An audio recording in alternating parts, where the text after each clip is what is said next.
In today's episode, don't cheat on your graduation lifeline. How fast was the heathen going when he backed into ya father? Cross-posted from malicious compliance. Besting a travel insurer. So let's get started. Don't cheat on your graduation lifeline. Sui, 19M, and my, now ex, GF, 18F, have been together for more than a year. We were in the same class during middle school and high school now. A 2-year friendship eventually evolved into a relationship, you'll know how it is. We were happily together, at least so I thought, since December 2019. I thought everything was great between us the whole time, although recently, about March, I noticed her becoming very distant and barely writing first, dry texting, etc. I asked her multiple times if everything is okay and gave her some space, but it continued for the next few months. I was naturally very upset as I've been through hell and back together with her when she was going through depression and a really hard time at the end of 2020. It suddenly felt like all this time was wasted and worth nothing. I, as a naive high schooler, truly believed that she was the one. It was serious after all. We matched perfectly together. We spent about 3 full months crying together at night when she was going through a rough time. We had similar plans for the future, similar interests, and it seemed we were meant for each other. My GF, let's call her Caroline, was studying to become a lawyer, so she was mostly into humanities subjects. I, on the other hand, am studying biochem for medical school. I apologize if this is all confusing/different, we live in Europe. She was required to attend at least one science subject to graduate, physics/biology/chemistry/psychology. She always hated these subjects and just took them because they were necessary to graduate. She ended up picking chemistry as I was a natural and tutored 9 and 10 graders chemistry in my free time, and I always helped her with assignments, etc.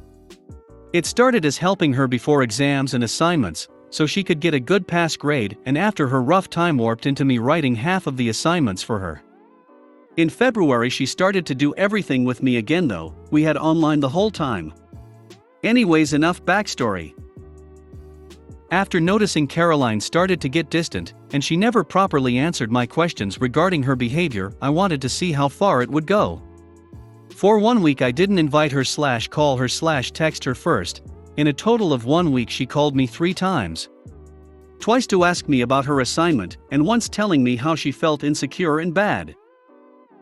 I'm not a dickhead, I helped her out with her school stuff and comforted her when she felt down. Me being the naive love is perfect lovebird, I am chalked it up to her feeling depressed again, but feeling embarrassed about it. I continued helping and comforting her for the next month until nothing changed and she never opened up. I was honestly doubting everything by then. Is it me? What am I doing wrong, etc. I tried everything I could. Eventually, I asked her friends if something happened, but they said she was the same as always towards them. I knew something was up, but I didn't know what it was yet. One day when she came over to my place, it was only the second time she did that in March. Usually she came at least twice a week. We were sitting in my room and talking while she was trying out Valorant. After she went to my kitchen to make herself something, I hear a notification from her phone. I'm usually not a snooper, but I had a quick look at her screen that lit up. I wouldn't be able to read the message or who it was anyway. It was a Discord notification. I was very surprised. I knew for a fact that she didn't have it a month ago. Plus she only plays Minecraft once in a while, she never uses Discord or anything. So the next morning I did some snooping and sure enough, I found a whole other Instagram account of hers where she branded herself to be an aesthetic gamer girl, not that there is anything wrong with that. She had never told me anything about this. I couldn't find any of her friends following her on that account either. Sure enough, she had her Discord username in her bio. Curious and TBHA***, Holme decided it would be a good idea to create a throwaway account and try to text her to see what she was all about. Before you complain to me, I know I was an hole here. After texting her on my new account, we talked for a bit until she became FL**Rudy. We played a few Bed Wars games together, once again on a throwaway account I bought for $1 LMAO. I kinda broke down and started questioning my sanity. I had been with her all this time and through so much shit, I couldn't believe she would do this to me. After the sadness came from the anger, I wanted to know how much she took it. I found it hard to believe that she would just casually FL*RT with guys like this. After setting up my first recon mission plan, I found out more about her, until I found out about her supposed boyfriend. At that point I had a huge emotional breakdown, and I felt I've wasted so much time helping someone who would betray me like this. From her stories I would later find out they were sleeping with each other for a whole month by now, about when her behavior started to change. At this point I started hatching my revenge plan. I know I would not let her off the hook this easily.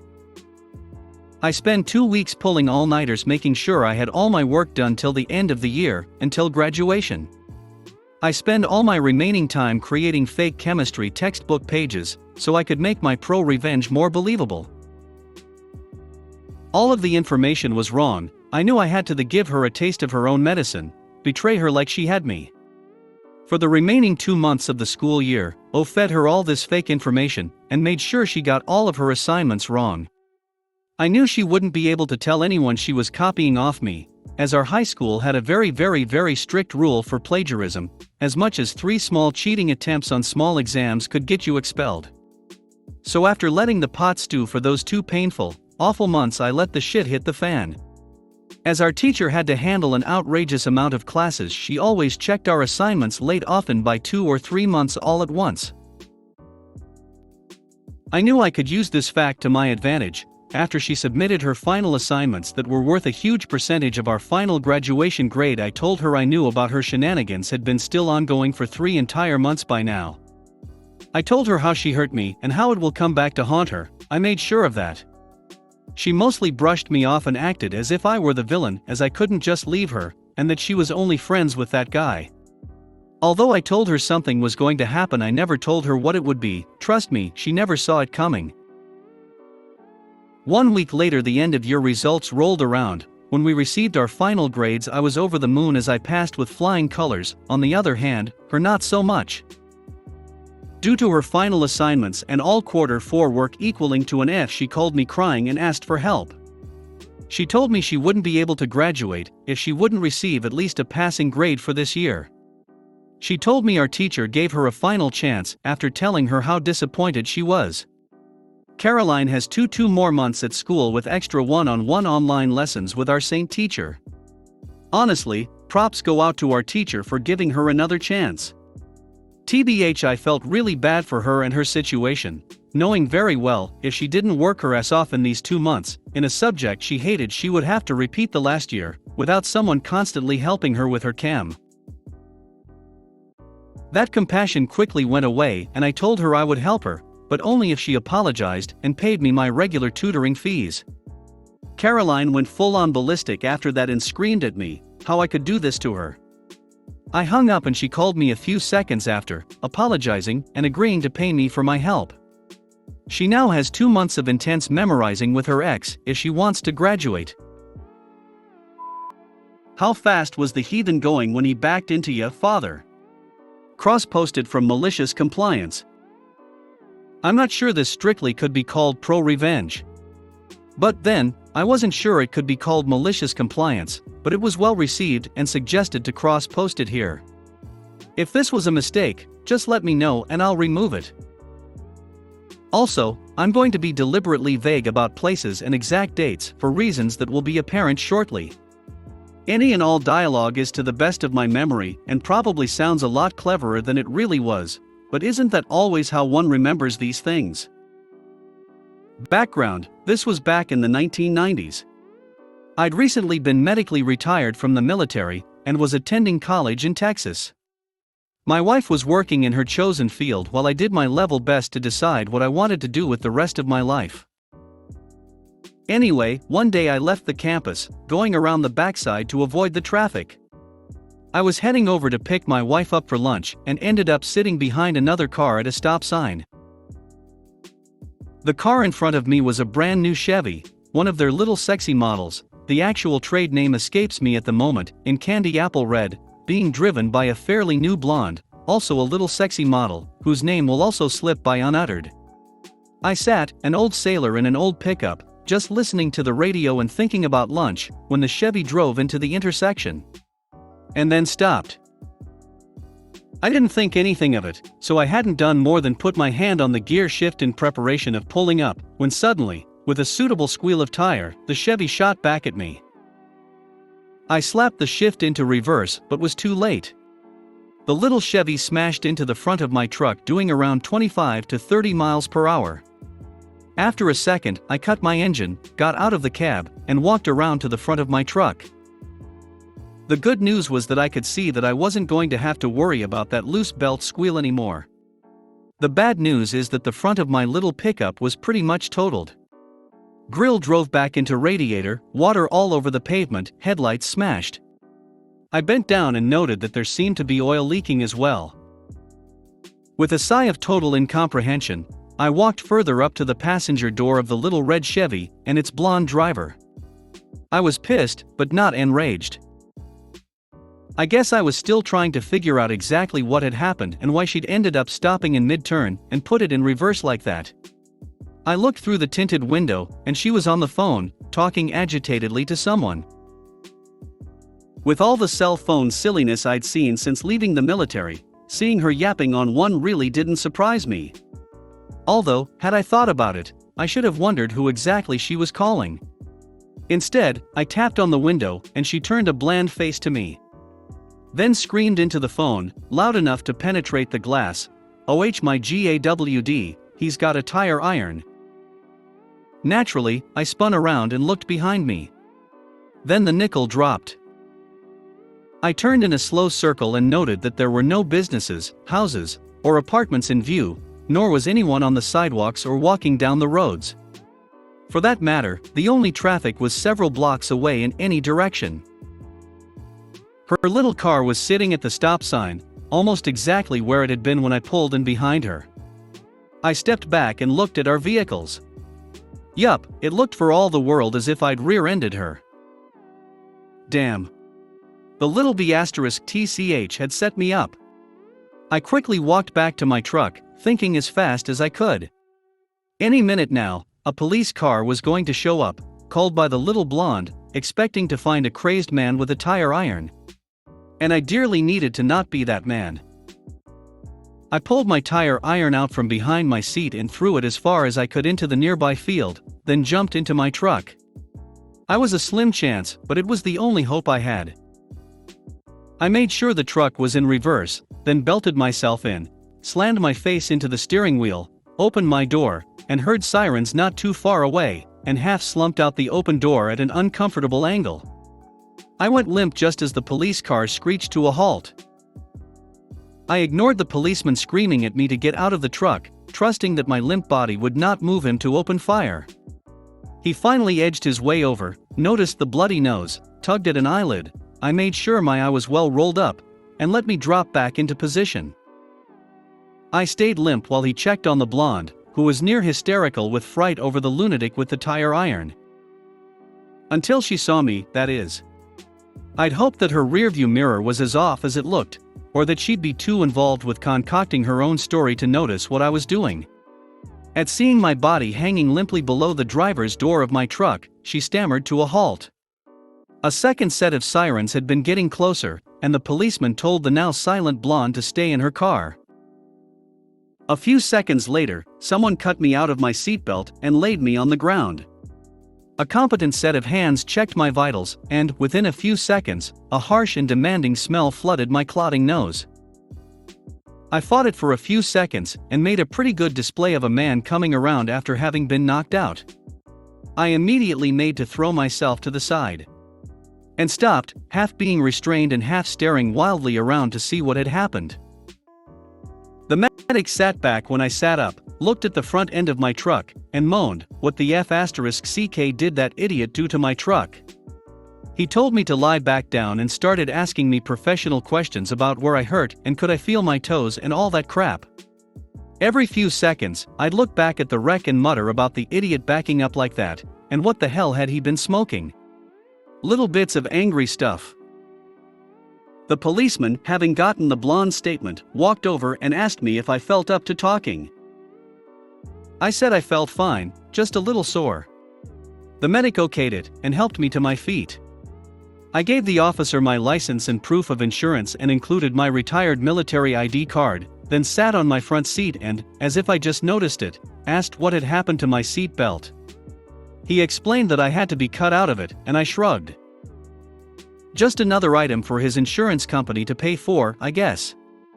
What the hell was his story, officer? Why did he back up that way? The policeman looked sharply at me and asked me what I meant. I described exactly what had happened, but concealing the fact that I knew that it was a female driving the Chevy, and kept referring to her as him. After I got done and he'd finished writing it all down, he asked if I had any proof. Proof? What do you mean, proof? I frowned at him. Then let my jaw drop a bit. Hey, wait a minute. You ain't telling me that guy. That idiot is saying that I did this, are you? He admitted that the other driver's story was that I'd red-ended her, not him, and then threatened her with a tire iron. I frowned again and informed him that I didn't have a tire iron, that it was sitting in the garage of my house, a couple of hours away. I moved aside as he searched the cab of my truck. And caught a lucky break when he noticed, without my having to point it out to him, that my truck was still in reverse. He got out of my cab, frowning, then asked me to stay where I was and walked up to the Chevy. He then asked the blonde to step out of her car and, when she'd done so, leaned into the open driver's side door. After a few seconds, he stood back up and asked the girl to repeat her statement of what happened. It was a marvelously teary bit of acting, but she almost blew it by being somewhat puzzled when he didn't react. Instead, he asked her to go on and describe everything that had happened after the accident and everything she'd done then. She backed down from the tire iron story, saying that it might have simply been a reflection on her window, but insisting that I'd at least beaten on her window, and that I'd simply been putting on an act for their benefit. The policeman looked over at the medic, who slowly shook his head. Years of doing search and rescue might not have done much good for me, physically, but I sure as hell know what an unconscious man acts like. The policeman then asked her if she'd tried to drive away, or had she immediately shut off her engine. She said that the engine had died and, no matter what lies I'd said, that she'd never tried to leave the scene of the accident. The policeman nodded once and asked the medic to step over. He then asked the medic to sit in the Chevy and confirmed that it was in reverse. I love smart people. I didn't even have to suggest he check. When I last saw the little blonde, she was honestly crying. She was also handcuffed and being driven away, arrested for making a false police report, some legal mumbo-jumbo about trying to run a con, and my favorite part, assault and battery. Once she'd realized that she'd blown it, about the same instant she was handcuffed, she started weeping and explaining that she didn't have the money for the payments on the car, and that her only option was to fake an accident, but that I'd been faking too, and hadn't been injured. You gotta believe me. She wouldn't lie about that. I signed my name to an almost letter-perfect statement of events over at the police station, being careful to never mention in my own statement about how my nose got banged up, or how I'd ended up unconscious and hanging out of the door. The arresting officer's report, as well as the EMT's, had already noted that it appeared that I'd either been partially ejected by the impact or might have been trying to get out of the truck at the last moment. I've always believed that one should never sign one's name to a false statement. Wisest, in the long run, don't ya think? Turned out that her car insurance was good, however, and they paid for my little pickup's repair. The damage wasn't as bad as it originally looked, thank God. A little front-end work, a new radiator and assorted other dinged or dented gizmos, a little cosmetic surgery to make her outside look right once more. Hell, the mechanic is even going to toss in a full overhaul, including fixing that damn fan belt. I had to drive a loaner for the next week, also care of the blonde's insurance, and the irony of this will make you laugh. It was a little red Chevy. Nice car, and my wife and I had a ball riding in it, but way too expensive for a guy like me to drive every day. Hell, a car that nice might have made me try something stupid to make the payments. P.S. The title is the punch line from a fairly appropriate joke. Extra points if you can identify it just by the punch line.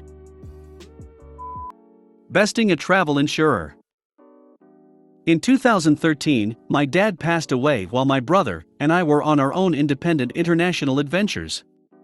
I was in Spain and my brother was in Canada, and we needed to get back to Australia. My travel insurance was dodgy, but eventually paid out after a few complaints, which is pretty standard practice. My brother tried to claim $9,000. He could only get one emergency seat on a bunch of connecting flights, and with that and his flight back after the funeral etc., and other cancellations, it all added up. Shock horror, his claim was rejected. Back then, there wasn't an industry body that dealt with travel insurance companies, or if there was, we had no idea what it was. So my bro went through the usual hurdles involved with the appeals and complaints process. Eventually they told him that his claim for $9,326 was rejected and their determination was final. So, back then companies didn't really have Twitter handles, especially not insurance companies. So my bro, Ever the Troll, created a Twitter handle in this insurance company's name, complete with their official logo. He quickly set about gaining thousands of followers and legitimately began answering their questions with truthful albeit quite negative responses. Things like, "Cue my daughter and I want to travel to Paris. What insurance cover would you recommend?"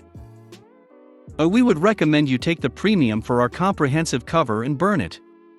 We don't like to pay out on for any insurable event because it upsets our shareholders.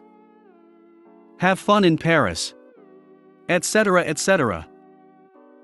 The insurance company got wind of this and sent him a cease and desist letter. My brother counteroffered with a contract for the company to purchase the Twitter account and 2,500 potential customers for the very reasonable price of $9,326. They agreed. Thanks for watching.